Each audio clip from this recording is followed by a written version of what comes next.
கடவுள் வந்து என்ன பண்ணாராம், குடும்பத்துல வந்து ஆண்கள்லாம் ரொம்ப கஷ்டப்படுறாரு, சரி அதாவது ரொம்ப கஷ்டப்படுற ஒரு குடும்பத்தினுக்கு போயிட்டு ஒரு வரத்தை கொடுக்கலான்னு சொல்லிட்டு என்ன மாதிரி ரொம்ப கஷ்டப்படுற ஒரு குடும்பத்தின்கிட்ட போய் கேட்டாராம், உனக்கு ஒரு வரம் கொடுக்கலான்னு இருக்கேன், உனக்கு என்ன வரம் வேணும் கேளு அப்படின்னாராம்.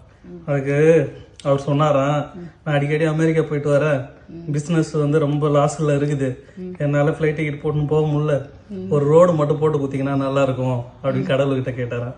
கடவுள் சொன்னாராம், இது என்னால் முடியுமா, அமெரிக்கா வரைக்கும் நான் எப்படி ரோடு போடுறது, இது பாசிபிளா, முடியாத போய் கேட்குறேன் அப்படின்னாராம்.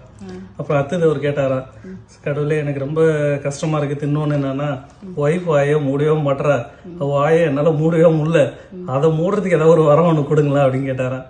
அப்ப அவர் கேட்டாராம், ஃபர்ஸ்ட் என்ன கேட்டேன், அமெரிக்கா ரோடு தானே கேட்டார், சிங்கிள் ரோடு வேணுமா டபுள் ரோடு வேணுமா அவனுக்கு அப்படின்னு கேட்டாராம்.